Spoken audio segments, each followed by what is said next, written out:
নমস্কার। আজকে আমাদের আলোচ্য বিষয়বস্তু যে বিশেষ কোন কোন লক্ষণ দেখে বুঝবেন যে মহাদেব বা আমাদের ভগবান শিব আপনার উপর কৃপা করেছেন। দেখুন, প্রথম পয়েন্টটা হচ্ছে আপনি যখন মহাদেবের পুজো বা মহাদেবের প্রতি আপনি বেশি আকৃষ্ট হবেন বা রোজ তার সামনে গিয়ে বসবেন, যাই করেন না কেন দেখবেন আপনার জীবন থেকে না চাওয়া পাওয়াগুলো কমে আসছে। এবার একটা কারণ আছে, যদি আপনার মধ্যে তারপরেও খুব চাওয়া পাওয়া থাকে, আপনার কিন্তু সেই চাওয়া পাওয়াগুলো পূর্ণ হবে না। আপনি আর যে চাওয়া পাওয়াগুলো থাকবে সেগুলো আস্তে আস্তে ডিসলভ হতে থাকবে, মানে আপনাকে প্রকৃতি কোথাও না কোথাও বাধ্য করবে যাতে আপনি ওই চাওয়া পাওয়াগুলোকে বন্ধ করে দিতে বা চাওয়া পাওয়াগুলোকে ছেড়ে দিতে। এটা হচ্ছে সবচেয়ে বড় লক্ষণ। চাওয়া পাওয়াগুলো আপনার ড্রপ হয়ে যাবে। নাম্বার সেকেন্ড হচ্ছে, আপনি যত মহাদেবের পুজো করতে থাকবেন, আপনি দেখতে পাবেন আপনার জীবনে যে মাটেরিয়াল জিনিসগুলো রয়েছে সেগুলোর প্রতি আপনার ডিস্যাটিসফ্যাকশন আসছে। সেকেন্ড পয়েন্ট বলছি, মানে আপনার কাছে যাই থাকবে না কেন সেখান থেকে আপনার বিরক্ত লাগছে। আর ঠিক আছে, এটা দেখতে পাওয়া গেছে। কারণ ওনার কাছে যেতে গেলে না ভস্ম মেখে যেতে হয়। উনি হচ্ছে সব, ঠিক আছে, যা কিছু নেই। তো ওনার কাছে যাওয়ার আগে আপনাকে পুরো খালি হাত পায়ে যেতে হবে। তো এই জিনিসটা আপনারা দেখবেন, এই জিনিসটা আপনি দেখবেন। আর এই জাগতিক সংসার থেকে আপনার না সুখ, মানে অনুভব আপনি কম করবেন। নাম্বার থ্রি হচ্ছে কি, অনেক সময় আপনি দেখবেন যে আপনার যারা প্রিয়জন, যাদেরকে আপনারা খুব ভালোবাসেন, একটা সময় পরে তো সবাইকেই যেতে হয়, কিন্তু যখন এই ব্যক্তির জীবনে কোনো ট্রান্সফরমেশনের ফেজ আসে, তখন অনেক প্রিয়জন এই ব্যক্তি হারাতে পারে। নয় তারা সবচেয়ে প্রিয়জন হয়তো তারা দূরে চলে যেতে পারে, বা তারা হয়তো স্থূল শরীর হয়তো ত্যাগ করতে পারে। এটাও কিন্তু দেখা যায় নর্মালি। এবার এবার তার ঠিক যদি পরের পয়েন্টটা বলি, পরের পয়েন্ট হচ্ছে গিয়ে অহম কিন্তু কমতে থাকে এরূপ ব্যক্তির। যে সেলফ প্রাইড থাকে সেগুলো আস্তে আস্তে, কারণ শিবকে পেতে গেলে তো আপনার ভেতরের যে অহম সত্তা আছে ওটা পুরোপুরি নাশ হয়ে যায়। তো যারা আহ, শিবের পুজো করেন বা যারা আমরা শিবকে যারা ভালোবাসি, আস্তে আস্তে তাদের ইগো কিন্তু ডিজলভ হতে আরম্ভ করে, যেটা খুবই ভালো লক্ষণ। মহাদেবকে ভালোবাসেন না এরকম পৃথিবীতে আমার মনে হয় কেউ নেই। তাকে পশুপতি বলা হয়, অর্থাৎ পশুদেরকেও কিন্তু উনি যথেষ্ট ভালোবাসেন। তো এটা আপনাকে বুঝতে হবে। নেক্সট পয়েন্টে পশুদেরকে নিই, যে আপনার দেখবেন হঠাৎ করে পশু পাখি গাছপালা, মানে যারা আর কি এক্সপ্রেস করতে পারে না নিজের ইমোশনসকে, দেখবেন পশু পাখি গাছপালা এরা ঠিক মতো নিজের মানে জীবনে যে কষ্টগুলো আছে সেগুলো এক্সপ্রেস করতে পারে না, হঠাৎ করে আপনি ওদেরকে বুঝতে শুরু করে দিয়েছেন। এটা একটা সবচেয়ে বড় পয়েন্ট। এটাও দেখি, এটাও দেখেছি। নেক্সট আমি যেটা দেখেছি, খুব শান্ত হয়ে যায় এরকম ধরনের ব্যক্তিরা আস্তে আস্তে।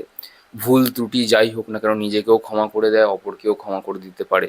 অ্যাটলিস্ট এই ব্যক্তি আস্তে আস্তে কাম ডাউন হয়ে যায়, মানে একদম ধীরে ধীরে ধীরে ধীরে উনি খুব শান্ত হয়ে যায়। নেক্সট যে পয়েন্টটা দেখেছি, এরা কিন্তু প্রচণ্ড ভালো জব করতে পারে, মানে একটা না মিনিমাম 3 ঘন্টা তো করবেই। মানে এরা একটা আসনে 3 ঘন্টা খুব ভালোভাবে বসতে পারে, যারা মহাদেবের বিশেষ কৃপা পায় বা পেয়ে থাকে। এটা খুব খুব দেখেছি এই জিনিসটা হয়। নেক্সট যে পয়েন্টটা বলবো, ওটা দেখেছি যে আপনার খুব সাপকে দেখে, সাপের যে সমস্ত স্বপ্নগুলো দেখে, বা বাড়ির আশেপাশেও সাপকে খুব বেশি দেখতে পাওয়া যায়। হুম। তারপরে শিবলিঙ্গ দর্শন করে, শিবলিঙ্গ দর্শন করে।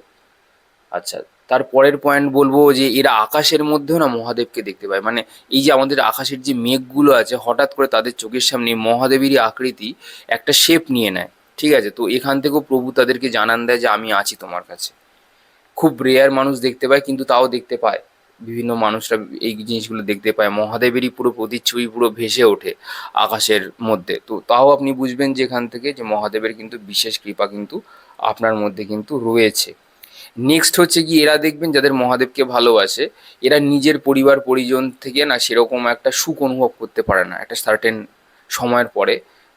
তাদেরকে একা থাকতে হয়, বা তারা এরকমও দেখা যায় যে মানে মানে কি বলবো, যে মহাদেব না হচ্ছে কি সেই সমস্ত ফুলদেরকে তুলে নেয় যারা যাদের কি সমাজ অ্যাকসেপ্ট করেনি। নর্মালি এই যে ধুতরা ফুল অন্য তো কোনো পুজোতে লাগে না, আমরা কি করি সেগুলোকে মানুষরা কি করে ফেলে দেয়। তো মহাদেব কি করে, যাদেরকে আপনারা ছুঁড়ে ফেলে দিচ্ছেন, সেই আপনারা আমাদের কাছে বা মানুষের কাছে সেগুলো আবর্জনা, উনি সেগুলোকে তুলে নিয়ে এসে নিজের মাথায় ধারণ করেন। তো উনি হচ্ছে এই সমাজের ফেলে দেওয়া যে সমস্ত মানুষকে, যারা আপনাদের মতন এত উচ্চ সোসাইটির মানুষরা যাদেরকে সমাজের অংশ বলে মানেন না, তাদেরকেও কিন্তু নিজের মধ্যে কিন্তু স্থান দিয়েছে, এটাও কিন্তু দেখা যায়। তো সেই দিক থেকে না মহাদেব, মানে কি বলবো, মানে এরকম দেবতা খুব কমই আছে। নেক্সট পয়েন্ট হচ্ছে গিয়ে আপনার আপনার কাছে নন ডাইমেনশনাল জীব আকর্ষণ করতে পারে মহাদেবের নাম জপ করতে করতে। কারণ মহাদেবের যে পঞ্চাক্ষরী যে মন্ত্র আছে, তো ও, সেটাও আপনার কিন্তু সিদ্ধিলাভ যখন হয়ে যায়, তখন নন ডাইমেনশনালের যে সমস্ত জীব, যাদেরকে সাধারণত মানুষ খালি চোখে দেখে না, তাদের কাছে আসে। এবার কথা হচ্ছে, ভয় পাওয়ার কিছু কারণ নেই। কারণ মহাদেব কিন্তু শুধুমাত্র মানুষের দেবতা নন, উনি পশুদেরও দেবতা, তাই ওনাকে পশুপতি বলা হয়। সেকেন্ড হচ্ছে উনি ভূতেদেরও দেবতা, তাই ওনাকে ভূতনাথ বলা হয়। তো ওনার ওনার কাছে না, উনি এমন একটা, এই জন্য ওকে মহাদেব কেন বলছে, ওনার এত পোস্ট, আমরা যেটাকে বলি ডিজিগনেশনস, এত হাই লম্বা, যেটা কোনো দেবতার কাছে নেই। উনি চন্দ্রশেখর, উনি রামেশ্বরম, উনি ভূতনাথ, উনি পশুপতি, উনি বৈদ্যনাথ। বৈদ্যনাথ কথা থেকে মনে হলো, এরকম বহুদিন আগে আমার এরকম একটা খুব একটা জটিল একটা রোগ হয়েছিল। তো যাই হোক, সেটা আমি বলছি না কি বৃত্তান্ত। তো এই বৈদ্যনাথের কাছে, মানে বিশ্বের সেরা যদি কেউ বৈদ্য থাকতে পারে, সেটা হচ্ছে মহাদেব। ঠিক আছে, এই বিষয়ে কোনো মানে কি বলবো, সেকেন্ড কোনো চান্স নেই। আপনার যদি খুব জটিল রোগ থাকে, আমি বলবো ওনার কাছে যান। যদি আপনি ওনার বিশেষ কৃপা পেয়ে থাকেন, তো উনি একমাত্র আপনার এই রোগটা সারাতে পারবে। আমার এই রোগটা কোনো ডাক্তার না ডায়াগনস্ট করতে পেরেছিল, না কেউ ধরতে পেরেছিল। একদম সত্যি কথা আপনাদেরকে বলছি আমি। উনি হচ্ছে বৈদ্যনাথ। ওনার মতন বড় বৈদ্য এই জগৎ সংসারে, ওনার মতন বড় ডাক্তার বা চমৎকারী কিচ্ছু নেই, কেউ নেই আমি বলবো। ঠিক আছে, পরের পয়েন্ট আমি দেখেছি লংজিভিটি। আমি অ্যাক্সিডেন্ট হতে হতে মানুষ যারা আর কি, এরকম বহু মানুষ আছে, আমি তো কোন ছাড়, বহু এরকম যারা শিব ভক্ত আছে, তাদের জীবনের সাথে কথা বলে আপনি যদি শিব ভক্তদেরকে না, আপনি খুব ইজিলি পেয়ে যাবেন। তারা কি বলবো, মানে শিব যেরকম অমনি প্রেজেন্ট, মানে সব সময় সব জায়গাতে অ্যাভেলেবেল, ওনাদের ভক্তরাও সব জায়গাতে অ্যাভেলেবেল। মানে আপনি রাস্তা থেকে বেরিয়ে দুপা হাঁটলে পরেই কোনো একটা ছোটোখাটো জায়গাতে যেখানে শিবলিঙ্গ রয়েছে, সেখানেও আপনি শিব ভক্তদের পেয়ে যাবেন। তাদের সাথে গিয়ে যদি কথাবার্তা বলেন, তারাও দেখবেন আপনাকে একই কথা বলছে, তাদের জীবনের কিছু চমৎকারের কথা। তো সত্যি মানে ওনার মতন তো কোনো হচ্ছে কি তুলনাহীন, মানে ওনার ওনার সাথে কারো তুলনাই চলে না। ঠিক আছে, ব্রহ্মে যে লীন হয়ে যাওয়ার যে ব্যাপার, এবার আসি নেক্সট পয়েন্ট। এই যে এবার বলি যে মুক্তির কথা, শিবলোকের কথা, এখানে গেলে আপনি মুক্তি পাবেনই। মানে একদম ব্রহ্মে ওনার যে চেতনা, সেটা সবসময় একদম কি বলবো ডিজলভ হয়ে রয়েছে। তো এক্ষেত্রেও যদি আপনার এরকম বিশেষ কৃপা হয়, তাহলেও আপনি এটা বুঝতে পারবেন। নেক্সট পয়েন্ট হচ্ছে বাৎসল্যতা। যে ব্যক্তির মধ্যে সবচেয়ে বেশি বাৎসল্যতা, বা দেখবেন খুব পরিমাণে বাচ্চাদের মতন থাকে, তো সেই সময় দেখবেন এরকম ব্যক্তির মধ্যেও কিন্তু ওই ভোলানাথের কৃপা থাকে। কারণ ভোলানাথ নিজেই কিন্তু খুব কিন্তু অ্যাকচুয়ালি বাচ্চাদের মতন, ওনাকে যেন ভোলানাথ বলা হয়। উনি সব কিছু জেনেও ভুলে বসে থাকেন, জগৎ সংসারে কী হচ্ছে সবই উনি জানেন, কিন্তু তার মধ্যে ওনার মুখের মধ্যে সেই আহ, একটা একটা মিষ্টি হাসি বাচ্চাদের মতন কিন্তু সবসময় কিন্তু থাকেন। নেক্সট পয়েন্ট কিভাবে বুঝবেন, ওই সেম মায়ের মতনই প্রচুর ভালো মেডিটেশন হয় এরকম ব্যক্তিদের সাথে। ইভেন চোখ খুলতে পারে না, আঠার মতন লেগে যায়, এরকমও আছে। আহ, মানে কি বলো, ওই জুবুথু টাইপের অবস্থা আর কি। তো মহাদেবও সেরকম, উনি খুব ধ্যান করতে ভালোবাসেন। উনি একজন হায়েস্ট লেভেলের যোগী ছিলেন এবং আছেনও, যার জরা নেই, কোনো মৃত্যু নেই, কিচ্ছু নেই। তো সেই রকম অবস্থাতেও যদি কেউ যায়, তো তখনও এটা সে বুঝতে পারে এটা মহাদেবেরই কিন্তু কৃপা হচ্ছে। নেক্সট হচ্ছে গিয়ে উনি প্রচণ্ড ক্ষমাশীল। তবে হ্যাঁ, মানে খুব গুরুতর ভুল হয়ে গেলে বা তখন উনি রেগে যায়। এবার কথা হচ্ছে রেগে কারা যায়, রেগে তারাই যায় নর্মালি হচ্ছে কি, যারা ইমোশনালি না মানে খুব ভালো হয়, অ্যাকচুয়ালি তারা রেগে যায়। কিন্তু মহাদেব নিজের রাগকেও কিন্তু সংবরণ করেন খুব লাস্টে, একদম শেষে, মানে যখন জগৎ সংসারের কোনো ক্ষতি হচ্ছে, তখন উনি উঠে দাঁড়ান। ওনার গায়ে তো কেউ ত্রিশূল চালালেও উনি সেখানে দাঁড়িয়ে থাকবেন, কোনো অসুবিধা নেই। না হলে কেউ বিষ পান করতে যেত না। সংসারের বিষ যে হজম করতে পারে, সেই নীলকণ্ঠ। তো মহাদেব উনি নীলকণ্ঠ হয়েছেন এই সমাজের বিষ পান করে। তো সমাজের জন্যে উনি সবসময় হিতকারী, এবং তার ভক্তদের কাছেও তিনি সবসময় হিতকারী। নেক্সট পয়েন্ট হচ্ছে দেখবেন, আপনার যদি খুব একা বা নির্জনতায় থাকতে ভালোবাসেন, কোনো একা ফাঁকা জায়গাতে আপনি গিয়ে বসে থাকতে ভালোবাসেন, তো সেই সময়ও দেখবেন যে এইটাও একটা মহাদেবের যারা ভক্ত হয় বা মহাদেবকে যারা খুব ভালোবেসে থাকে, শিবের যারা কৃপা হয়, তারা কিন্তু এই জিনিসটা উপলব্ধি করে। প্লাস আমি বহুদিন আগে একটা অ্যাস্ট্রোলজারের কাছে গিয়েছিলাম, অনেক ছোটোবেলাতে, ক্লাস 1-এ। তো সেই স্যারের হাতে কোনো আংটি ছিল না। তো আমি জিজ্ঞাসা করেছিলাম, স্যার আপনি এখানে অ্যাস্ট্রোলজার সবাইকে আংটি টাংটি দেন, পাথরে দেন। উনি আমাকে বলেছিলেন যে জীবনে কোনোদিনও অ্যাস্ট্রোলজি করলে কাউকে আংটি দেবে না, লোককে ভক্তির কথা বলবে, লোককে ভক্তির কথা বলবে, বিশ্বাসের কথা বলবে। হ্যাঁ, তো আমি ওনার কাছ থেকে এই জিনিসটা শিখেছিলাম হরোস্কোপের সময়, যে আমি কাউকে কোনোদিনও আংটি দেবো না, এটা একটা প্রমিস ছিল। তো সেটা আমি আজকেও সেটা মেনটেন করি। লোকে সাধনার কথা বলি অ্যাস্ট্রোলজির সাথে, কি করলে কি মাইন্ডসেট চেঞ্জ করলে আপনার জীবনটা সামান্য ভালো হবে, বা আপনার যে প্রারব্ধ কর্ম আছে সেখান থেকে আপনি কিছুটা আপনি রক্ষা কিভাবে পাবেন।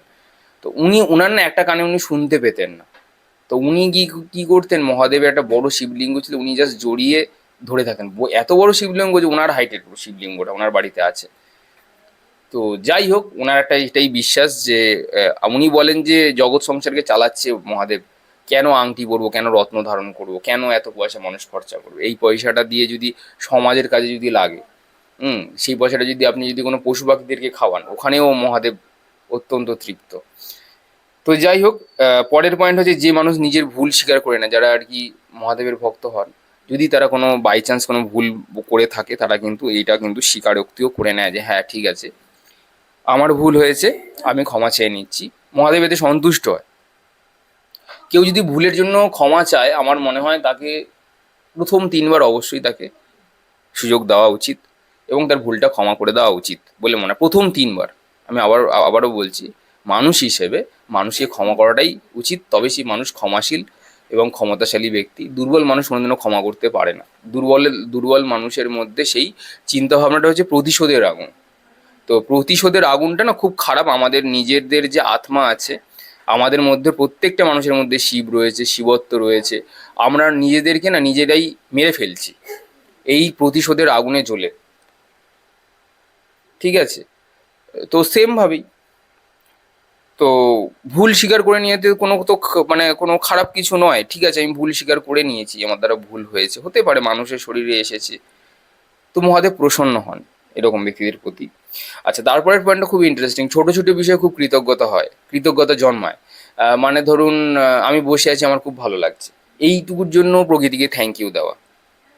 ঠিক আছে, লোকে আমাকে ধরুন বলে যে অভিজিৎ তোমার চ্যানেলে তো কোনো ভিউজ আসছে না, আরে চ্যানেলটাই তো কোনোদিনও ছিল না, বোঝার ব্যাপার আছে। কোনোদিনও ছিল না, আজকে এসেছে, হয়েছে, তার তার কৃপাতে হচ্ছে। এবার সবাই ভাবছে কি আমি এটা বলছি বলে হয়তো আমার তো খারাপ লাগছে, একদম খারাপ লাগছে না।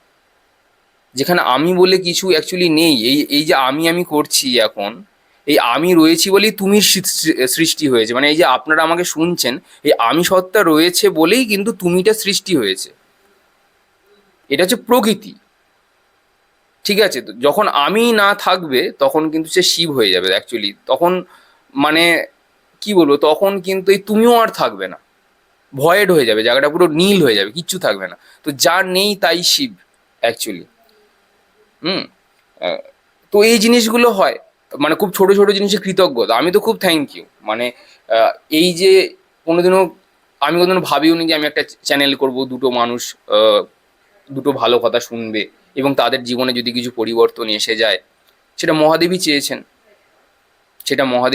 আমাদের ঘরে একটা আসন আছে যেখানে মহাদেব, মা কালী একসাথে রয়েছে, তার পাশে দুর্গাও রয়েছে, সবই প্রতিষ্ঠিত। তো ওনারা চেয়েছেন বলেই হচ্ছে। আমার জীবনের লক্ষ্য কি, সেটা এক হচ্ছে আমার ইচ্ছে, এক হচ্ছে প্রকৃতির ইচ্ছে। ঠিক আছে, তো প্রকৃতি যেরকম যেরকম ডাইরেকশন দিচ্ছে সেইভাবে যাওয়া। কালকে কি হবে এই চিন্তা আমার নেই, কালকে সব লাটে চুকে যাক, আমার দেখার দরকার নেই। কালকে তো আমি তো নাও বেঁচে থাকতে পারি, কালকের দিনে সকালবেলা তো উঠলাম না ঘুম থেকে, ব্যাস হয়ে গেল, শেষ। তো কালকে কি হবে আমার জেনে দরকার নেই। আমি চাইবো যে যখন থাকবো না, সেই সময় যেন মহাদেব এবং মা নিজে আসেন, ব্যাস এতটুকুই ইচ্ছে আছে। এর থেকে বিশেষ কিছু কোনো মানুষেরই আমার মনে হয় চাওয়া পাওয়ার কিছু উচিত না। কারণ এই জগৎ সংসারে যা দেওয়া হয়েছে আমাদের সবকিছু লোন, প্রকৃতি থেকে আপনাকে লোন দিয়েছে, লোন শেষ হলে প্রকৃতি আবার ফিরে ফেরত নিয়ে নেবে। আপনি যে ঘরে থাকছেন সেটা অন্য কারোর হবে, আপনি যে কাজ করছেন আপনার ঠিক রিপ্লেস হয়। আপনি ভাবছেন আপনি কোম্পানির হর্তাকর্তা, এরকম মানুষ মনে করে, নিজেকে বস ভাবে কোম্পানির, ঠিক আছে, বা বিভিন্ন জায়গায় যারা কাজ করে, আপনি রিপ্লেসেবল, আপনিও একদিন রিপ্লেস হয়ে যাবেন। আপনার জায়গায় হয়তো 60 বছর পরে, 100 বছর পরে হয়তো অন্য কেউ কাজ করবে। তো কেন আমি বলে আর কিছু নেই, এটাই মহাদেব এই যে আমাদের কাছ থেকে কেড়ে নেন না, ঠিকই করে আমি বলবো, একদম ঠিক, একদম ঠিক কাজ করে। যে ব্যক্তি যত বেশি মহাদেবকে ডাকবে আমি বলবো একদম ঠিক, তাকে একদম শূন্য করে দেওয়া উচিত, এবং প্রত্যেকটা মানুষকে করে দেওয়া উচিত শূন্য। এটা বোঝানো যে, এটা বোঝানো যে তুমি নিজে কোনো ইম্পর্টেন্ট ব্যক্তিই নও, নিচের ফু দেবে তুমি শেষ, কাল সকালবেলা তুমি উঠবেও না ঘুম থেকে। যাই হোক, নেক্সট পয়েন্ট, থার্ড আই জাগ্রত হয়, কারণ মহাদেব নিজেই জানেন, মানে বলাই বাহুল্য, ওনার থার্ড আইয়ের কথা বা ওনার আজ্ঞা চক্রের কথা কারোরই অজানা নয়।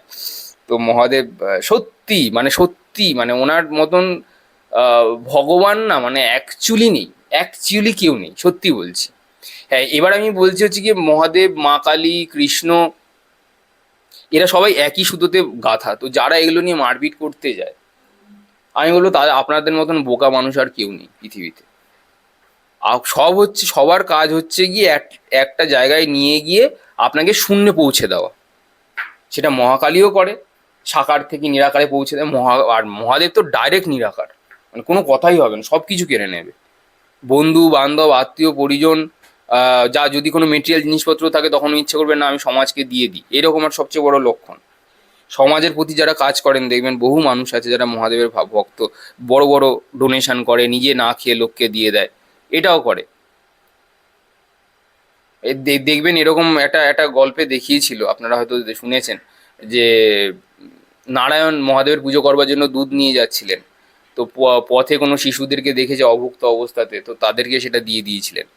তো যখন মহাদেবের কাছে গিয়ে যখন পৌঁছে যখন বললেন যে মহাদেব আপনার জন্য আজকে হয়তো আমার হয়তো পুজো দেওয়াটা হয়তো হবে না, কারণ আপনার যে জন্য যেটা আমি আনছিলাম, তো সেটা তো আমি, যারা অভুক্ত ছিল, যারা না খেয়েছিল, তাদেরকে খাইয়ে দিয়েছি। মহাদেব খুব খুশি হয়েছিলেন, বলছে ওরা খেয়েছে মানেই আমি খেয়েছি। তো ওনার মতন সত্যি বলতে গেলে এরকম দেবতুল্য ক্যারেক্টার, মানে উনি তো দেবতাই, দেবতাদেরও দেবতা, খুব কম আছে। তারপরে হচ্ছে গিয়ে ব্যাপারটা হচ্ছে মৃত্যু ভয় থেকে আপনাকে বাঁচাতে পারে। মৃত্যুর প্রতি অনেকে দেখবেন ভয় থাকে, বিভিন্ন ক্লায়েন্ট আসে দেখি যে আমি কত বছর বাঁচবো। তো এটা হচ্ছে ব্যাপার, জিজ্ঞাসা করতেই পারে, আমি মজা করে বললাম আর কি। তো মৃত্যুর কোনো না ভয় নেই, ঠিক আছে ঠিক আছে, কালকে চলে যাবো, কালকে চলে যাবো, ঘুম থেকে হয়তো উঠলামই না। আমি আমার নিজের কথাই বলছি, মানুষের কথা কেন বলবো। আমি হয়তো কালকে উঠতেই পারলাম না, হয়তো আর এলাম না, যেদিনকে দেখবেন ইউটিউবে আমি আর এলাম না, 2 দিন ধরুন যদি আমি না আসি, তাহলে ভাববেন যে হ্যাঁ আমার কিছু হয়েছে। এটা একদম কনফার্ম, আপনি লিখে নেবেন। 2 দিন যদি আপনি দেখেন যে প্রেজেন্সে আর কেউ আসছে না, 2 দিন 3 দিন, তাহলে সেদিনকার আমার কিছু হয়েছে, বা কোনো একটা কারণে আমার খুব বিপদ হয়েছে, বা কিছু একটা হয়েছে, এটা অবশ্যই হবে। নেক্সট হচ্ছে ধরুন মৃত্যুর সময় মহাদেবকে দেখার ইচ্ছে হয়, ঠিক আছে, এই সময়টাতে। তারপরে হচ্ছে পয়েন্ট হচ্ছে গিয়ে, খুব যাদের খুব লাবণ্যময় চেহারা হয়ে যায়, মানে দেখতে খুব সুন্দর হয়ে যায়, মহাদেবের যারা জব করে, খুব স্যাটিসফাইড, খুব তৃপ্ত আত্মা থাকে তারা, বুঝতে পেরেছেন? তো আমি বলবো যে বেস্ট, বেস্ট, মানে তৃপ্ত আত্মার মতন যদি কেউ তৃপ্ত হয়ে যেতে পারে, তার আর কোনো কিছুরই দরকার নেই, তার আর কিছুরই দরকার প্রয়োজন মনেই করবে না যে কিছু প্রয়োজন আছে বলে। শারীরিক যে সমস্ত ব্যাধি আছে তাদেরকে জয়লাভ করাতে পারে। তারপরে হচ্ছে গিয়ে কামকেও জয় করতে পারে, ওই জন্য উনি কামেশ্বর, উনি কামেরও দেবতা। কামকে উনি জয় করেছেন, উনি চন্দ্রেশ্বর, চন্দ্রেশ্বর অর্থাৎ হচ্ছে গিয়ে আপনার চন্দ্রকে, অর্থাৎ মনকে যে জয় করেছে, ওনাকে চন্দ্রশেখরও বলা হয়, যেহেতু চন্দ্রকে ধারণ করে রাখে। তো এই কতগুলো পয়েন্ট আমি বললাম, আরও অনেক অজস্র রয়েছে, মানে ওনার মানে এটা শেষ করা মানে মানে অসম্ভব অ্যাকচুয়ালি। তো যাই হোক, যারা অ্যাস্ট্রোলজিক্যাল কনসালটেশন বা গাইডেন্স নিতে চান, বা আপনার অ্যাস্ট্রোলজি যারা শিখতে চান, বা মেডিটেশন শিখতে চান, মেডিটেশনের কোর্স করতে চান, বা গাইডেন্স নিতে চান, তারা কিন্তু চ্যানেলে দেওয়া ডিসক্রিপশন নাম্বারে অবশ্যই কিন্তু যোগাযোগ করবেন। সবাই খুব ভালো থাকবেন, আসি। আর একটা কথা যেতে যেতে আমার যেতে যেতে মনে হলো, আসি বলার পরেই, যে এখানে ভালো থাকা মানে কি জানেন, ম্যাটেরিয়ালি সবসময় সম্পন্ন নয়। এখানে ভালো থাকার কথার অর্থ হলো চেতনায় ভরপুর থাকা, চেতনায় ভরপুর থাকা। হ্যাঁ অবশ্যই, যারা ইনোসেন্ট, যাদের সত্যিই দরকার আছে, তাদের সত্যিই খুব ভালো হোক, এবং যারা অন্যায়ের পথে যারা চলেছেন আমি তাদেরকে বলবো আপনাদের চেতনা জাগ্রত হোক। এবার বিদায়।